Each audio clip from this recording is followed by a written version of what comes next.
Gusto mo na ba mag-asawa? Ha? Gusto mo maaga mabuntis? Kaya lumalandi ka na?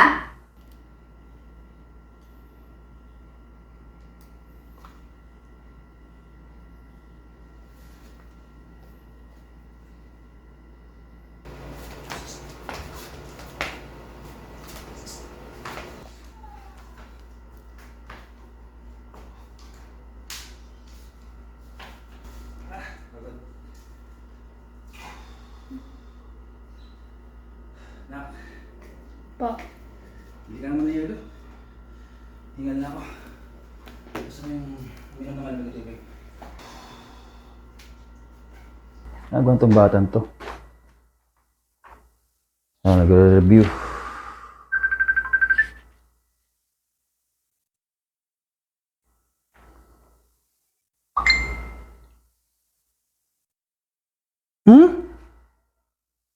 Ba, teka. Ba't di ka na sumagot? Tapos na ako mag-review. Good night na, I love you. Yari tayo dito sa batan to. Saglit. Bakit? Ano ba yun? Di ba nung nakaraan, nagagalit ka kay Amanda kasi bagsak ng first hanggang third grading? Oo. O, check mo, baka na yung dahilan. Bakit? Ano ba yun? Yan ang sinasabi ko. Sumusobra ata luwag natin. Ano to? Nag-I love you-han. Oh, magka-chat ng 1 a.m. Magka-chat ng 2 a.m. Yan na. Saan ba yung batang yan? Kaya siguro bagsak. Asan ba yan? Bumili ng yelo. Yan na nga sinasabi ko eh. Pa, wala na daw pong yelo, naubusan na daw po. Lika nga rito bata ka. Naku, masasabunutan talaga kita. Huwag rito. Bakit po? Teka rito. Kaya ka pala bumabaksak. Ha? Ang bata-bata mo pa, puro ka paglalandi na. Dito ka nga. Ang cellphone mo, ha? Sino yung nag-chat sa yung lalaki? Classmate mo? At kinakausap mo hanggang madaling araw? Nag-ailabi-ailabi pa kayo? Wala po yan, Papa. Kaibigan ko lang po. Kaibigan? Nag-I love you-han? Kaibigan? Yung ganyang usapan, pag hindi ka namin nabuko, kung saan yan pwede mapunta.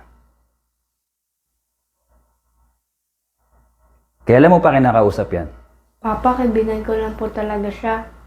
Wala naman pong ano yan. Ang haba na usapan nyo. Magmula nung nag-start kayo ng school, magkausap na kayo. Sabay pa kayo minsan umuwi. Minsan hinihintay ka raw niya doon sa gate. Magpapasok ka na. Minsan binibigyan ka pa niya ng baon niya. Wala ka nang ligtas. Nabasa ko lahat, Amanda. Gusto mo na ba mag-asawa? Ha? Gusto mo maaga mabuntis? Kaya lumalandi ka na? Alam mo ba yung sinasabi mo, I love you? Ha? Hindi po, Mama. Sorry po. Sorry po talaga. Hindi ko na po siya kakausapin. Hindi na talaga, dahil kukunin ko na yung cellphone mo na yan. Mula ngayon, hindi mo na ito magagamit. Kaya manahimik ka. Ihahatid sundo kita ha, sinasabi ko sa'yo. Kakausapin ko pa yung teacher mo. Doon ka na sa loob ng kwarto mo mag-review. Ano itong cellphone mo? Masok ka doon, mag-uusap pa tayo. Tingnan mo, di ba? Yun lang yung sasagot. Hindi daw, hindi. Samantalang basang-basa natin lahat. Oh, tumatawa ka pa? Masaya ka? Masaya ka sa ginagawa ng anak mo? Hindi. Kasi, urong nga doon. Kasi ano? Urong ka doon. Relax. Teka.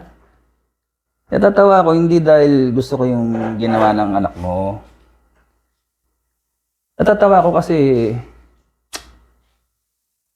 nung bata ako, naalala ko lang yung time din na pinagalitan ako ng nanay ko kasi nahulihan naman ako ng mga sulat sa notebook dahil may mga crush nga ako. Ikaw ba? Hindi ba naranasan yung elementary? Oy, hindi talaga no. Dahil mahigpit ang mga magulang ko. Nakapatawa-tawa ka. Ano ba naiisip? Iba na kayo ng mga kabataan. Ano ka ba? Mabubusok kayo ng mga kabataan. Hindi tulad natin ng araw. Oo nga. Kaya nga natatawa ako kasi nga, ngayon ko nare-realize na meron tayong isang anak at ganyang edad na yung pinagdaanan ko, tama nga yung nanay ko. Na kung ano yung ginagawa mo sa akin, maganda ka dahil baka yan din ang gawin sa'yo ng anak mo. Pero Poy, Kaya pala ganyan. Dahil pala sa'yo.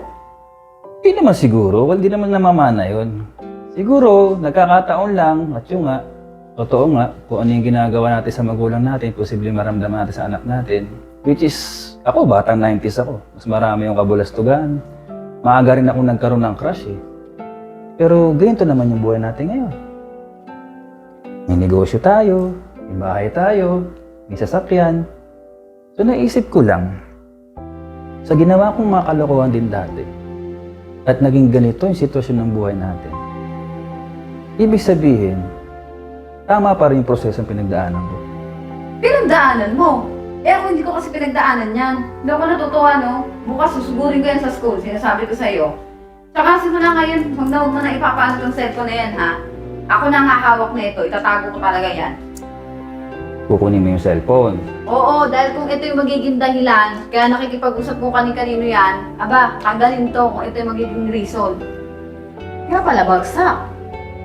Pag kinuha mo yung cellphone niya, pag yan nagurumintado at napagalitan mo ng todo, at nagtanim na sama ng loob, at lumayas dito sa bahay natin, mawawalan ka ng contact o palatandaan kung sino yung huling kausap niya.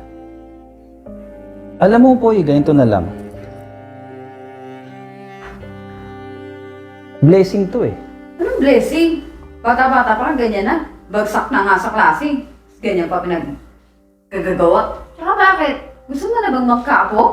Naman, ang layo naman ng utak mo. Kasi nasabi ko. Blessing to the point na maaga natin nakita na may ganyan siya kausap. So bilang magulang, as blessing, tinitake as blessing, mas magiging mapagbatyag tayo sa anak natin at babantayan siya. Siguro lagay natin sa puppy love. Di naman bago yun po eh. Kung di mo yan naranasan sa magulang mo, maraming batang 90s, 80s, 70s na nakaranas niyan. Yung example ko nga sarili ko eh. Although, nararamdaman kita bilang nanay kasi babae anak natin. At hindi ka nga ganun sa magulang mo.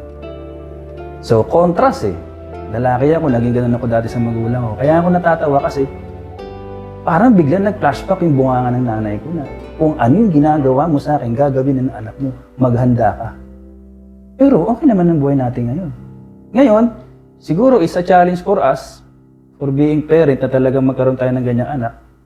At gawin natin blessing kasi nga, maaga natin masusupil kung ano naman yung pwedeng maling daanan niya dahil babae nga siya. Nagigets mo ako? Eh, ano gagawin natin? Papabayaan na natin ganyan siya. Hindi natin papabayaan. Hindi mo tatanggalin yung cellphone. Mas challenging sa kanya ngayon na hawak niya yung cellphone niya at araw-araw natin titignan kung nag-uusap pa sila. Number 1. Number 2, puntahan yung teacher, puntahan yung estudyante, at puntahan yung magulang ng bata. Okay? So, bakit tatanggalin natin yung cellphone? Bakit natin sasaktan? Bakit natin tutuyain? I-take natin as blessing.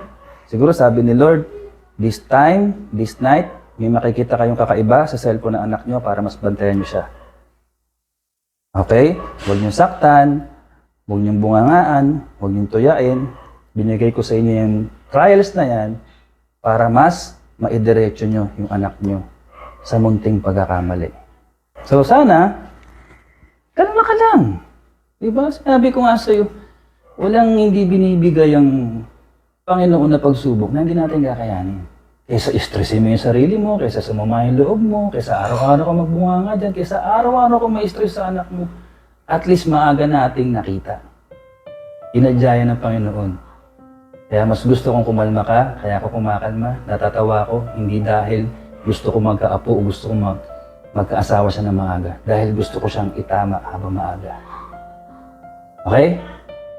Bigyan mo sa kanya yan. Ikaw na mag-abot. Ayoko na siya kausapin. Talaga oh. Manda, Sa bagay. Buti na lang, ganyan tatay mo. May iba-iba lang yan. Bugbog sarado ka na nga. Kalbo ka pa. Bata-bata pa, love you na.